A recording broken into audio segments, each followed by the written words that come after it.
போலாங்களா? சவுக்கு ஊடகத்தை முடக்க வேண்டும் என்ற ஒரே நோக்கத்தோடு சென்னை மாநகர காவல் ஆணையாளர் திரு அருண் அவர்கள் தொடர்ந்து செயல்பட்டு கொண்டிருக்கிறார். என் மீது பல்வேறு பொய் வழக்குகள் போடப்பட்டன. 2 முறை குண்டர் சட்டத்தில் நான் அடைக்கப்பட்டேன். என் வீட்டில் கழிவு நீரும் மனித மலமும் ஊற்றப்பட்டது. அதன் பிறகு மிகுந்த போராட்டங்களுக்கிடையே மீண்டும் இந்த சேனலை சவுக்கு மீடியாவை தொடங்கி நான் நடத்தி கொண்டிருக்கிறேன்.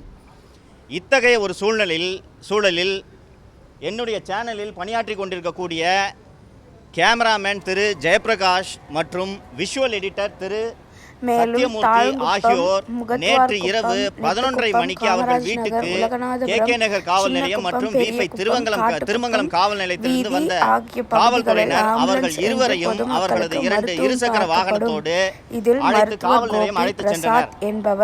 வீபை திருமங்கலம் போலீஸ் ஸ்டேஷனுக்கு ஜெயபிரகாஷ் அழைச்சிட்டு போயிருக்காங்க. கே நகருக்கு சத்தியமூர்த்தி அவர்களை அழைத்து செல்கின்றனர். என்ன அஃபென்ஸ் என்று கேட்டபோது 2023இல் திரு ஜெயபிரகாஷ் அவர்கள் ஹெல்மெட் இல்லாமல் வண்டி ஓட்டினார் என்று வீபை திருமங்கலம் காவல் நிலையத்தில் சொல்கின்றனர். உங்களை போன்ற ஒரு கேமராமேன் தான் ஜெயபிரகாஷ். ஒரு ஊடகத்தில் பணியாற்றும் போது, ஒரு வீடியோ கேமராமேனா பணியாற்றும் போது அந்த ஊடகத்தில் பேசுகிற விஷயங்களுக்கு கேமராமேனும் விஷுவல் எடிட்டரும் எந்த வகையில் பொறுப்பாக முடியும் என்பது கேமராமேன்களான உங்களுக்கு நன்றாக தெரியும். நேற்று நைட்டு 11:30 மணிக்கு ஜெயபிரகாஷையும் திரு சத்தியமூர்த்தி விஷுவல் எடிட்டரையும் கூட்டிகிட்டு போய் ஸ்டேஷனில் வைத்திருக்கிறார்கள். வழக்கறிஞர்கள் இரவு நேரத்தில் காவல் நிலையம் சென்ற பிறகு இல்லை இவங்க 2 பேரும் என்ன விஷயம்னே சொல்ல மாட்டேங்கிறாங்க. என்ன விஷயங்கன்னு கேட்டால் ஜெயபிரகாஷ் கிட்ட 2023 டி நகரில் ஹெல்மெட் இல்லாமல் வண்டி ஓட்டிட்டு போன ஒரு ஃபுட்டேஜாக காட்டுறாங்க. அப்படியே இருந்தாலும் ஃபைன் போட்டாங்கன்னா அவர் கட்ட போகிறாரு. போலீஸ் ஸ்டேஷனுக்கு அழைத்து செல்ல வேண்டிய அவசியம் என்ன? அண்ட் இருசக்கர வாகனங்களை ஹெல்மெட் அணியாமல் சென்றதற்காக இரவு வீட்டுக்கு சென்று ஒரு 2 உதவி ஆணையர்கள் தலைமையில் போய் அவங்களோட இருசக்கர வாகனத்தை பறிமுதல் செய்வதற்கான தேவை என்ன? நான் இந்த கழிவுநீர் சுத்திகரிப்பு தொழிலாளர்களுக்கு கழிவுநீர் வழங்கிய விவகாரத்தில் மிகப்பெரிய ஊழல் நடந்திருக்கிறது. அதில் சிபிஐ விசாரணை வேண்டும் என்று சென்னை உயர்நீதிமன்றத்தை நான் அணுகிய அந்த வழக்கு இன்று மதியம் 2:15 மணிக்கு விசாரணைக்கு வர இருக்கிறது.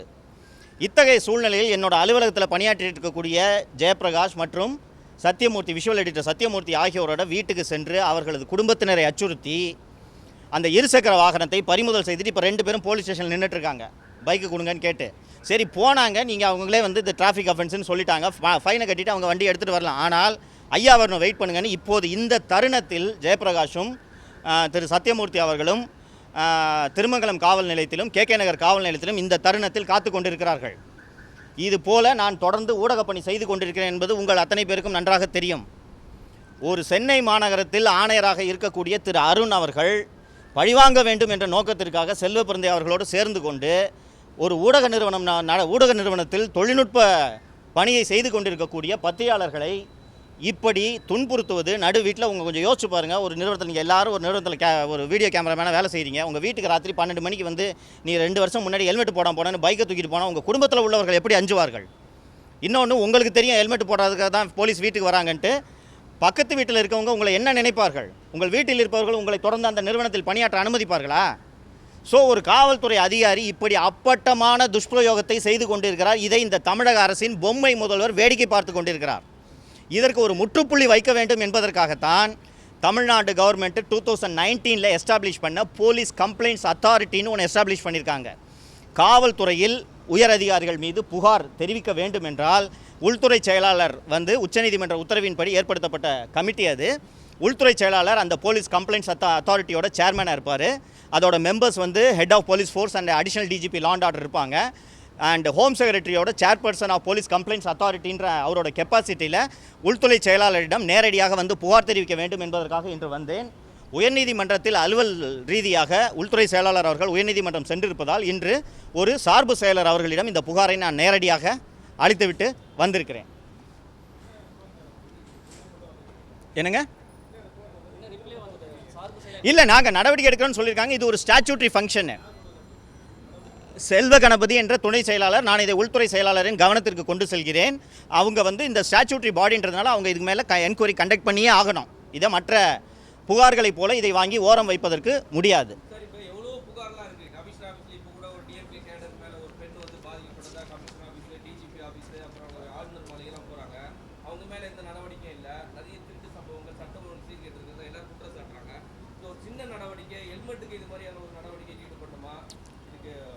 ரொம்ப அழகாக நீங்கள் கேட்டீங்க. 2017 போடப்பட்ட டாஸ்மாக் வழக்குக்கு இப்போது ஏன் அமலாக்கத்துறை விசாரிக்கிறது என்று தமிழக அரசு உயர்நீதிமன்றத்தை அணுகுகிறது, உச்சநீதிமன்றத்தை அணுகுகிறது.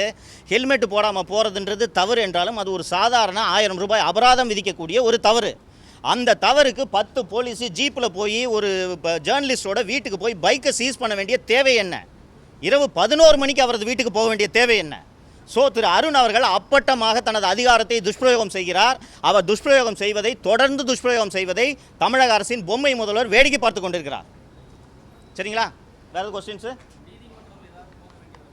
நிச்சயமாக நான் போலீஸ் கம்ப்ளைண்ட் அத்தாரிட்டின்ற முறையில், இது ஒரு ஸ்டாச்சுட்டரி ஃபங்க்ஷன்ற முறையில் ஹோம் செக்ரட்டரிட்ட நான் இந்த கம்ப்ளைண்ட்டை ப்ரெசென்ட் பண்ணியிருக்கேன்.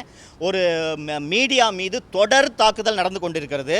நான் என்னென்ன நெருக்கடிகளை சந்தித்தேன் என்பதெல்லாம் உங்கள் பத்திரிகையாளர் நண்பர்கள் உங்களுக்கு அத்தனை பேருக்கும் நன்றாக தெரியும்.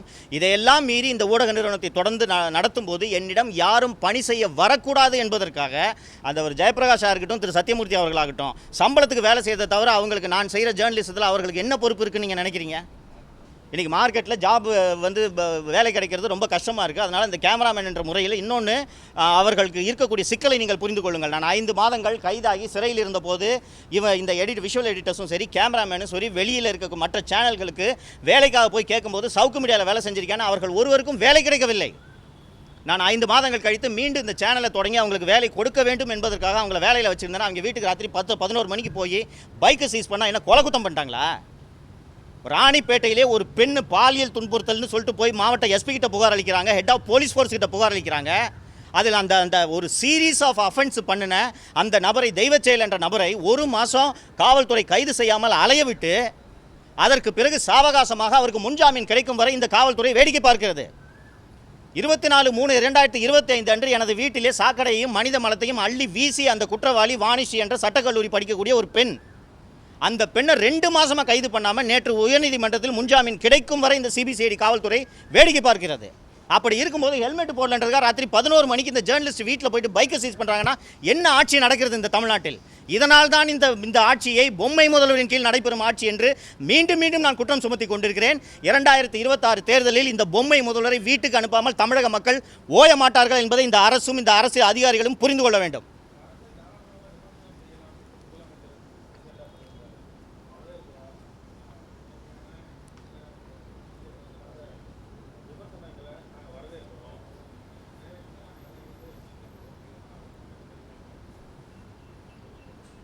தேவராஜன், உங்களுக்கே நன்றாக தெரியும், நான் தொடர்ந்து இந்த அரசை விமர்சனம் தான் செய்து கொண்டிருக்கிறேன்.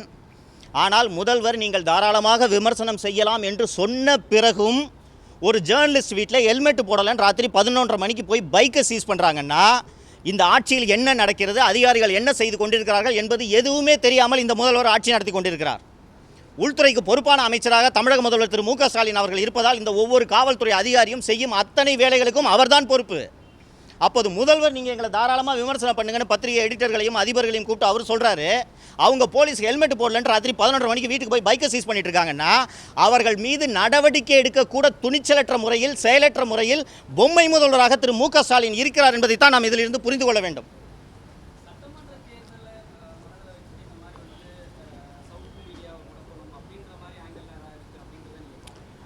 ரொம்ப சரியாக கேட்டீங்க. சட்டமன்ற தேர்தல் தொடர்ந்து வருவதால் அரசின் மீது கூர்மையான விமர்சனங்களை சவுக்கு மீடியா தொடர்ந்து வைத்து கொண்டிருப்பதால் இந்த நேரத்தில் என்னிடம் பணியாற்றக்கூடிய என்னுடைய ஊழியர்களை இப்படி அச்சுறுத்துவதன் மூலமாக என்னிடம் பணியாற்றுவதற்கு எந்த ஊழியரும் முன்வர மாட்டார். அப்படி எனக்கு ஊழியர்கள், எனக்கு விஷுவல் கேமரா தெரியாது, எனக்கு விஷுவல் எடிட்டிங் பண்ணுறதுக்கு தெரியாது, நான் பேச தான் தெரியும் எனக்கு. ஸோ என்கிட்ட வேலை செய்கிறதுக்கு யாரும் வரல, கேமராமேன் வரல, விஷுவல் எடிட்டர் வரல அப்படின்னு சொன்னீங்கன்னா அப்புறம் நீங்கள் எப்படி நீ சேனல் நடத்துவேன்? ஸோ 2026 தேர்தலுக்கு சவுக்கு மீடியா ஒரு மிகப்பெரிய தலைவலியாக இருக்கும். ஸோ நான் அவங்க சேனலில் வேலை செய்கிற டெக்னீஷியன்ஸை பூரா இது மாதிரி ஹாரஸ் பண்ணி ஒருத்தரையும் வேலைக்கு வர விடாமல் பண்ணி சேனலை நான் க்ளோஸ் பண்ணிட்டேன் என்று இந்த அரசுக்கு உதவுவதற்காக திரு அருண் அவர்கள் இதை செய்து கொண்டிருக்கிறார். தமிழக முதல்வர் இதை அனுமதித்துக் கொண்டிருக்கிறார். சார், இங்கே நடக்கிறது எல்லாமே நன்றாக தெரியும். நான் வெளிப்படையாகவே இந்த குற்றச்சாட்டை சுமத்துகிறேன். பத்திரிகையாளர் மன்றமே அருண் கட்டுப்பாட்டில் இருக்கிறது. உங்களுக்கு பத்திரிகையாளர் மன்றத்தில் காவல்துறை அதிகாரியை அழைச்சி உணவு விடுதியை திறக்க வைக்க வேண்டிய தேவை என்ன? தமிழகத்தில் மிக மூத்த பத்திரிகையாளர்கள், அற்புதமான பத்திரிகையாளர்கள் இருக்கிறார்கள். அவர்களை அழைத்து திறக்கப்பட வேண்டிய பத்திரிகையாளர் மன்றத்தை காவல்துறை அதிகாரியை அழைத்து அந்த பத்திரிகையாளர் மன்ற நிர்வாகிகள் திறக்கிறார்கள் என்றால் அருண் கட்டுப்பாட்டில் சென்னை பத்திரிகையாளர் மன்றம் செயல்படுகிறது என்பதை புரிந்து கொள்ள வேண்டும். சார், ஆளுங்கட்சியாக இருந்து அதிகார துஷ்பிரயோகம் செய்யும் ஒரு கட்சியின் மீது, ஒரு அரசின் மீது தான் ஒரு பத்திரிகையாளர் தொடர் குற்றச்சாட்டுகளை வைக்க முடியும், வைக்க வேண்டும். அதுதான் ஊடகவியலாளர்களின் கடமை என்று நான் பார்க்கிறேன். எதிர்க்கட்சிகளை அடிப்பது செத்த பாம்பை அடிப்பது. ஊரே அடிக்காத. தினகரன் எடுத்து டெய்லியும் பார்த்தீங்கன்னா டெய்லி ஏடிஎம்கே அடிச்சுட்டு இருப்பாங்க, பிஜேபி அடிச்சுட்டு இருப்பாங்க. அதற்கான தேவை என்ன இருக்கிறது என்று கேட்கிறேன். தேங்க்யூ.